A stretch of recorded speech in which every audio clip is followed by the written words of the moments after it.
Hello guys, welcome back to my channel. So ఈరోజు వీడియోలో income ట్యాక్స్లో section 115JB section గురించి తెలుసుకుందాం. సో ఈ 115JB ఏం చెప్తుందంటే మ్యాట్ క్యాలిక్యులేషన్ అనమాట. సో మినిమం ఆల్టర్నేట్ ట్యాక్స్ మీరు ఎక్కువ మీ కంపెనీస్లో వాటిల్లో వినే ఉంటారు MAT క్యాలిక్యులేషన్, MAT అని చెప్పేసి. సో ఫస్ట్ ఆఫ్ ఆల్ ఇది కంపెనీస్కి అప్లై అవుతుంది. So either it may be private limited or public limited company or even to a government company. So once company అయితే చాలు మినిమం ఆల్టర్నేట్ ట్యాక్స్ మ్యాట్ అనేది apply అవుతుంది. So government or any company, so any కంపెనీకి MAT అనేది apply అవుతుంది. And దీని calculation ఏంటి అంటే సెక్షన్ 115JBలో దీని ప్రొవిజన్ చెప్తున్నాడు. సో ప్రొవిజన్ ఏంటంటే MAT payable is equal to first one tax as per normal provisions. Tax calculated as per normal provisions. So కంపెనీస్కి ట్యాక్స్ క్యాల్కులేషన్ అనేది మన ఛానల్లో సపరేట్ వీడియో అయితే ఆల్రెడీ పోస్ట్ చేయడం జరిగింది. సో అది ఎండ్ స్క్రీన్స్లో కానీ పైన కార్డ్స్లో కానీ పెట్టడానికి ట్రై చేస్తాను, లేదా డిస్క్రిప్షన్లో లింక్ ఇస్తాను. సో ఓవరాల్గా జస్ట్ కంపెనీస్కి ఇండియన్ కంపెనీస్ అయితే, ఫారెన్ కంపెనీ అయితే, సో ట్యాక్స్ రేట్ అనేది ఇండియన్ కంపెనీస్కి 25% ఉంది అండ్ అలాగే 30% కూడా ఉంది. సో ఇది ప్రీవియస్ ఇయర్లో 400 crores వరకు టర్న్ ఓవర్ ఉంటే వాళ్ళకి ఇది ఆప్ట్ చేసుకోవచ్చు. అండ్ అలాగే ఫారెన్ కంపెనీస్కి అయితే 40% ట్యాక్స్ రేట్ అనేది అప్లై అవుతుంది. అండ్ అలాగే సర్చార్జ్ అనేది ఇఫ్ టోటల్ ఇన్కమ్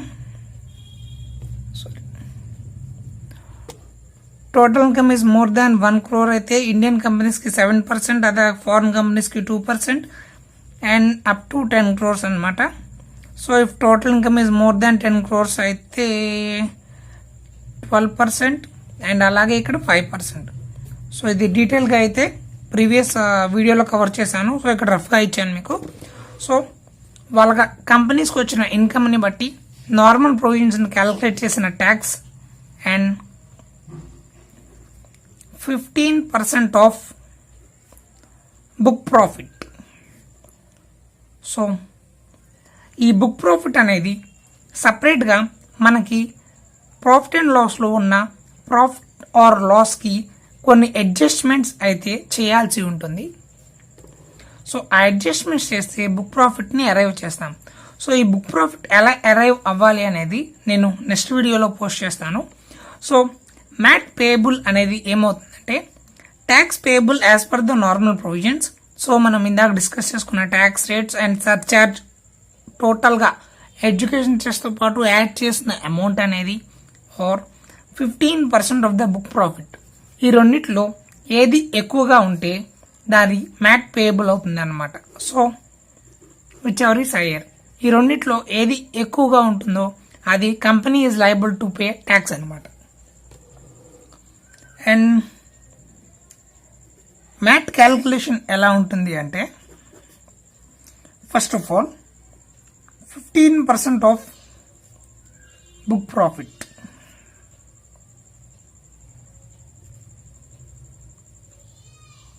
అండ్ దీనికి సర్చార్జ్ యాడ్ చేయాలి. సో ఇందాక డిస్కస్ చేసుకున్నాం కదా, ఫర్ ఎగ్జాంపుల్ ఇది ఇండియన్ కంపెనీ అనుకుందాం, ఇది ఫారెన్ కంపెనీ అనుకుందాం. సో సర్చార్జ్ అనేది total income is more than 1 crore up to 10 crores అయితే సర్చార్జ్ ఇక్కడ ఇండియన్ కంపెనీ అయితే 7% అప్లై అవుతుంది, ఫారెన్ కంపెనీ అయితే 2% అప్లై అవుతుంది.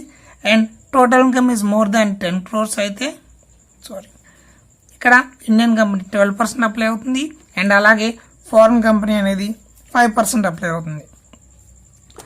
సో ఇది అరైవ్ అయిన ఫిగర్కి మనం హెల్త్ అండ్ ఎడ్యుకేషన్ సెస్ అనేది 4% పే చేయాల్సి ఉంటుంది.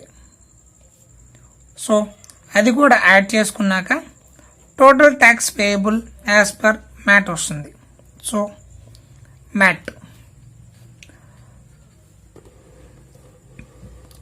మ్యాట్ అనేది కంపెనీస్కి అప్లై అవుతుంది. Either it may be government company or non government company.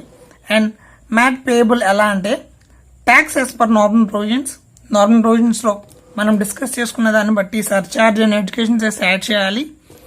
So అది or 15% of the book profit ఏది హై అయితే అది మ్యాట్ పేయబుల్ అవుతుంది. సో మ్యాట్ పేయబుల్ ఎలా క్యాలిక్యులేషన్ అంటే బుక్ ప్రాఫిట్స్కి సర్చార్జ్ యాడ్ చేయాలి and health and education cess add చేయాలి. So MAT payable అయితే వస్తుంది. అండ్ వన్ థింగ్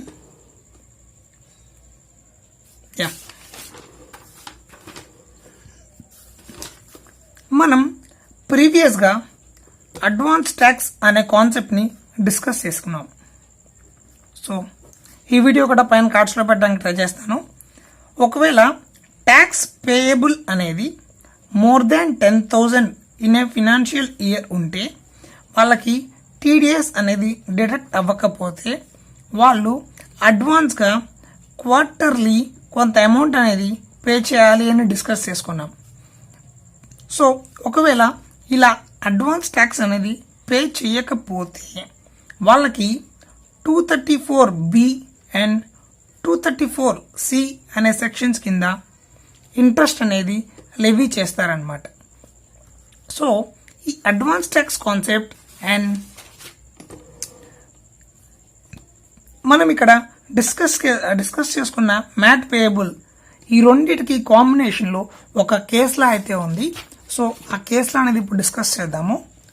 మొత్తం ప్రొవిజన్గా చెప్పకుండా ఒక స్టోరీ లాగైతే చెప్పడానికి ట్రై చేస్తాను. So for example tax payable as per normal provisions of the income tax. So ఒక కంపెనీ యొక్క కేసులో ఇది tax payable as per the normal provisions of the income tax nil and tax payable as per MAT calculation came to 30 lakhs. So ఇది mat అనేది book profits మీద calculate చేస్తాం. So book profits మీద calculate చేశాక వచ్చిన tax liability అనేది ఒక 30 lakhs ఉంది. సో నార్మల్ ప్రొవిజన్స్ అయితే నిల్. సో ఇక్కడ ఈ కంపెనీ ఏం చేసిందంటే నేను ట్యాక్స్ కట్టాల్సిన అవసరం ఏమీ లేదు, బికాజ్ నార్మల్ ప్రొవిజన్స్ ప్రకారం నా ట్యాక్స్ లయబిలిటీ అనేది నిల్ ఉంది కాబట్టి నేను ఎటువంటి ట్యాక్స్ పే చేయను అని చెప్పేసి no tax paid by the company. But year complete అయిపోయిన తర్వాత అసెసింగ్ ఆఫీసర్ ఆ కంపెనీకి నోటీస్ పంపించారు. ఏమని అంటే 234B and 234C interest levy చేస్తున్నట్టు ఒక అసెస్మెంట్ ఆర్డర్ అయితే పంపించారనమాట. సో ఈ ఆర్డర్లో ఏమైందంటే ఈ కంపెనీ 234B 234C కింద ఇంట్రెస్ట్ పే చేయాలి అని చెప్పి ఉంది. ఎందుకు అంటే నార్మల్ ప్రొవిజన్స్ ప్రకారం ఇన్కమ్ ట్యాక్స్ పేయబుల్ అనేది నిల్ వచ్చింది కాబట్టి కంపెనీ ఎటువంటి ట్యాక్స్ పే చేయలేదు. బట్ మ్యాట్ క్యాలిక్యులేషన్ ప్రకారం బుక్ ప్రాఫిట్ బేస్ చేసుకున్నాక 30 lakhs పేయబుల్ అనేది వచ్చింది. సో అడ్వాన్స్ ట్యాక్స్ కాన్సెప్ట్ ప్రకారం more than 10,000 in a financial year tax payable ఉంటే మనం క్వార్టర్లీ 15%, 45%, 75% అండ్ 100% ఇట్లాగా అమౌంట్స్ అనేది పే చేయాలి అన్నమాట. సో ట్యాక్స్ పేయబుల్ 30 lakhsలో ఇంత పర్సెంట్ ఫస్ట్ క్వార్టర్ ఎండింగ్ అలా పే చేయాలి. సో ఇలా పే చేయలేదు కాబట్టి అసెసింగ్ ఆఫీసర్ అనే అతను 234B అండ్ సి కింద ఇంట్రెస్ట్ అనేది లెవీ చేస్తూ ఒక నోటీస్ అయితే ఇష్యూ చేశారనమాట. సో దానికి కంపెనీ డిఫెండ్ చేస్తూ సిఐటి అప్పీల్కి వెళ్ళింది. So commissioner of income tax, commissioner of income ట్యాక్స్లో కూడా అసెసింగ్ ఆఫీసర్కి ఫేవర్గా వచ్చేసరికి సిఐటి అప్పీల్ నుండి ఐటాడ్కి కంపెనీ అనేది వెళ్ళింది. సో ఐటాడ్ అంటే ఇన్కమ్ ట్యాక్స్ అప్పీలేట్ ట్రిబ్యునల్ అనమాట. ఇన్కమ్ ట్యాక్స్ అప్పీలేట్ ట్రిబ్యునల్ కూడా అసెసింగ్ ఆఫీసర్కి ఫేవర్గా ఆర్డర్ అనేది పాస్ చేస్తుంది. సో అప్పుడు ఈ కంపెనీ వాడు హైకోర్టుకి వెళ్ళాడు. హైకోర్టు కూడా అసెసింగ్ ఆఫీసర్ ఫేవర్గా ఆర్డర్ అయితే ఇష్యూ చేసింది. సో కంపెనీ అనేవాడు సుప్రీంకోర్టుకి వెళ్ళాడనమాట. సో ఇక్కడ ఈ సుప్రీంకోర్టు ఇచ్చిన ఆర్డర్ ఏంటంటే, కంపెనీ మిస్టర్ కంపెనీ మీరు మ్యాట్ క్యాల్కులేషన్ సెక్షన్ 115JBని ఎందుకు కన్సిడర్ చేయలేదు? సో మీరు ఆ సెక్షన్ని గమనించలేదా? దీని ప్రకారం ట్యాక్స్ పేయబుల్ ఉంది కాబట్టి you are liable to pay 234B and C interest అని చెప్పి సుప్రీంకోర్టు అయితే ఆర్డర్ ఇష్యూ చేసింది అన్నమాట.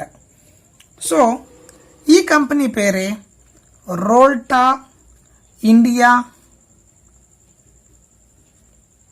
లిమిటెడ్. సో ఇది కేసులో అనమాట, రోల్టా ఇండియా లిమిటెడ్ అనేది. సో సుప్రీంకోర్టులో జడ్జిమెంట్ అయితే వచ్చింది. సో ఈ ప్రొవిజన్ ఈ కేసులను బట్టి ఈ ప్రొవిజన్ అయితే బాగా క్లారిటీ వస్తుంది. మీకు ఇంకా క్లారిటీ వచ్చింది అనుకుంటున్నాను. So that's it friends. Next వీడియోలో అయితే బుక్ ప్రాఫిట్ క్యాలిక్యులేషన్ గురించి ఎక్స్ప్లెయిన్ చేస్తాను. Thanks for watching friends.